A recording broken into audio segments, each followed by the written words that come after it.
कि रेशमा चावल कम खा नाचे में गोजन होता न तो तार हम खून चूसे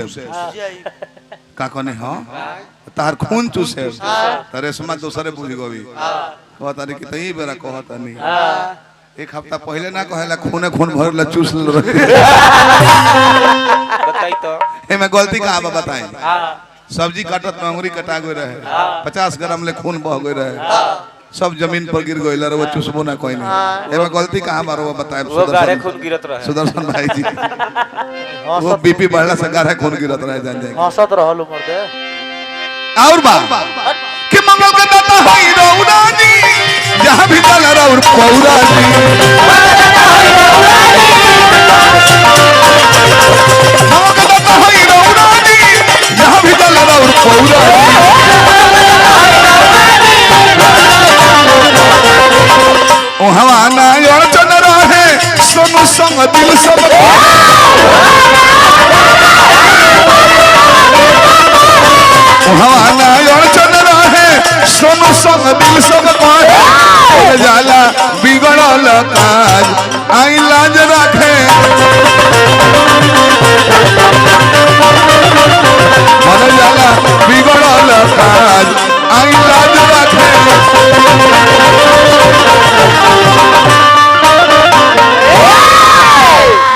साढ़ू भाई हमारा बैठो भाई जगदीश भैया एगो माला दे के स्वागत करब हम बड़ी मान सम्मान देनी है आधा घंटा द्वार पर नहीं है कौन है कि बारात जन है कि हमारे घर आइल बा आदर सम्मान बहुत बहुत देनी है परम मित्र हमारा डॉक्टर विनोद जी के साढ़ू भाई हैं तो हमनियों के साढ़ू है न भाई वैसे तो अनेक मित्र आइल बनी समय अभी सतीश राय जी एक बेर लौक के फिर लौकत नहीं की बानी ए जे कना होखब जरूर सबको अभिनंदन करता नहीं बोला दानवा सबको बनौला है सिकरा हटा से चल के बाबा आइल बनी जहां सरस्वती पूजा में कार्यक्रम होला फिर अगले साल खाते आइल बनी तने आई लगावा एगो माला दे रो कनो रो उहो के गेस्ट बनी हमरो गेस्ट बनी सतीश राय जी होय त कना आ जाए आई बाबा तने सरस्वती पूजा कमेटी आ चरौरे आ जाए वहां कहता नहीं कोई जबाड़े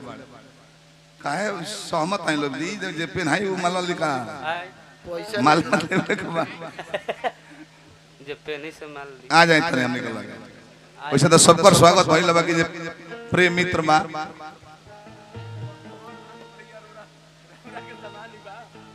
चलिए बहुत बहुत धन्यवाद भोला दानी बनौला रही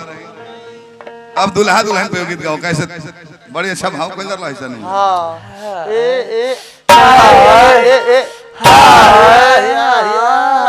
मार डालूंगी सुदर्शन भाई ये माने लड़का ये से करल कि नया पर कहीं कोचिंग कर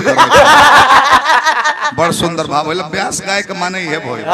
जैसा रोल वैसा रोल करो शिकायत नहीं की करो ना चलो दुल्हा पर वो गीत गाए सुदर्शन भाई के सारा भी छोट छोट बालू सुदर्शन भाई के साला छोट छोट बालू तई दानी आदमी हमें पहाड़ी बा में एगो गाड़ी दे देले अपन टाटा सुमो तो कहले कभे त सारवा छोट बड़े सब साली शादी जो हो गेल बिया हमके तो पैसा मिला के अपना से खर्चा कर देबे के कहे ठीक बा परसों आवा देखो कि भाई यही हमरे घरे देखो कि होइयो को चलो गइनी हम नेताजी खुखुड़ी अब बरियार घर बियाह तय कइल रहले साली के अब जीजा लो माने लानु मोहर के नेवता छोड़ जे बाकी सड़वाना के नहीं छोड़ सके दुल्हा के बैठले सोफा पर अच्छा उनकर गार्जियन लो बैठल दुल्हन आइली साली दुल्हा के पक्षी को लगे ठीक बा पसंद बा अंगूठी उठी दिहल अपन ठीक बा सुदर्शन भाई को कहले कि बात बा पहने हमर बड़ी सुखल लागत है भेंता जी मैं तो का बोले चलो सुदर्शन भाई गइले हमहु गने आई कर सालियो गइली जेकर सदिया सेट होत रहे अच्छा बबनी दुल्हा पसंद बाड़े कहले कि पसंद बड़े धनिक बड़े नौकरी करता रहे हाँ सब ठीक बाबा के देख के डर लागता काहे हाथना के मोट बाड़े 1.25 क्विंटल वजन बा अच्छा दीदी बड़ी डर लागता सुदर्शन बाबा कहले, चुप चुप चुप चुप पागले हो पागल हो छोट टीवी कीनत हो हाँ। चाहे 56 इंची कीनत हो अच्छा। चाहे 128 इंची कीनत हो पगली रिमोटवा एक साइज नो टीवी से कम है रिमोट से कम है टीवी से कौन काम बा रिमोट हल्के से दबा दिए खाना ना लगे टीवी अब एकरा के पूरा मत मनी हो अब हम दूल्हा दुल्हन पका के ही जा रोक वैसे कि 40 मिनट के भीतर मार दे हाँ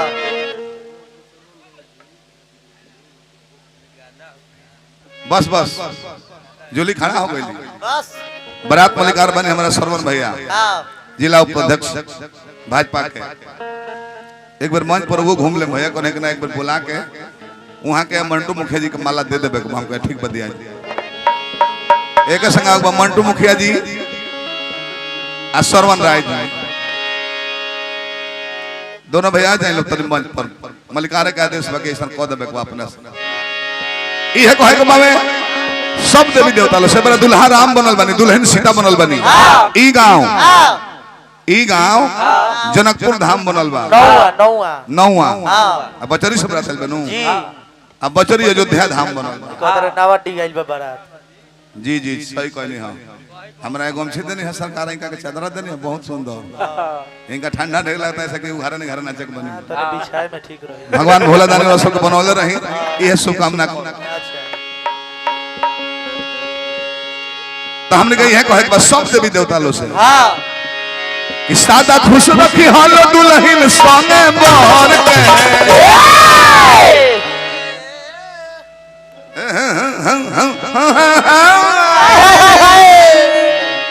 सादा खुश रखी हालो दुल्हन संग मोहर के और जी बाल मार के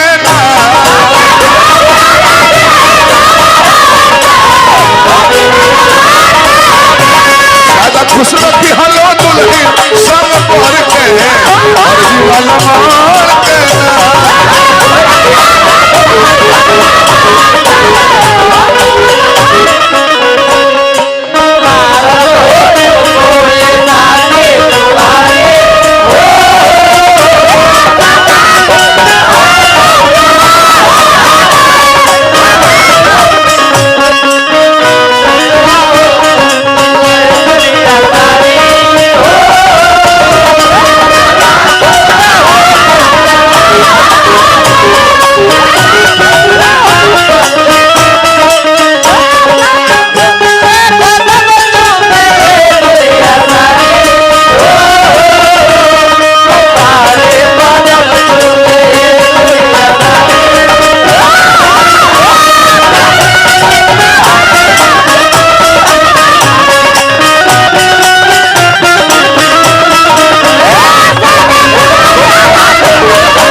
मगहिया जी मगहिया भैया रौरा सरवन राय जी सुनील मुखिया जी ये गीत में नाम लो तो हमारे बुझाई कि हमारे गीत सजत नहीं खे कह दे हाथ में हमारा गीत में रहा बचरी नगरिया से आइल बाबा नतिया बचरी नगरिया से आइल बाबा नतिया गह गह करे ए नौवा के धरतिया गह गह करे ए नौवा के धरतिया मगहिया जी सरवन भैया सुनील भैया सजा पुरस्कार बहुत बहुत भोला दानी पद प्रतिष्ठा पर हो रहे जगदीश भैया माड़ो में दुल्हा जाए हैं मांग में सिंदूर परी रह जा काट पर काली खाई लोई आयुष्मान फलाना कुमार लड़की के काली खाई लोई आयुष्मती फलाना कुमारी लेकिन जब 16वां सिंगार दुल्हा मांग में सिंदूर लगाई हैं फिर पुरस्कार देने मगहिया जी के हार्दिक प्रणाम बा भोला दानी बनौले रहे तो लड़की के नाम में कुमारी लिखल बा। जब सिंदूर मांग में पड़ी तो कुमारी ऐसे हट जाई, वो देवी के रूप हो जाए हैं। काल से देवी लिखाए लगी, काहे ना दुल्हालो में कुमार हटा के देवा लिखाए लगी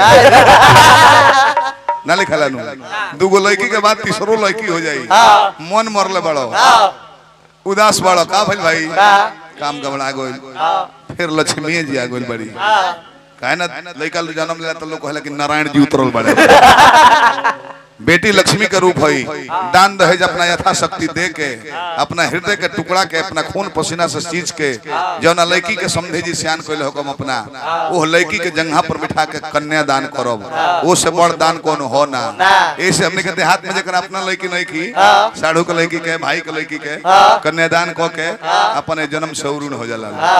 कन्यादान बहुत बड़ मायने रखे। आशीर्वाद मिली नारी और नर के, आशीर्वाद मिली नारी और नर के, और जीवन मार के ना।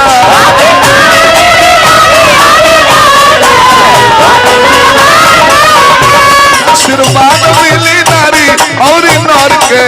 और जीवन मार के ना।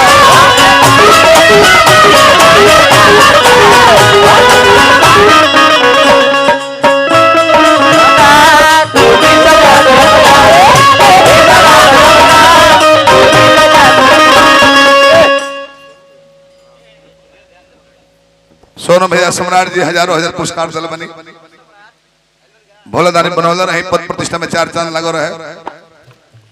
हार्दिक शुभकामना करता हूं।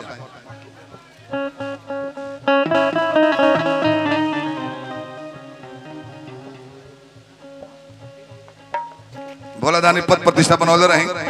हार्दिक शुभकामना करता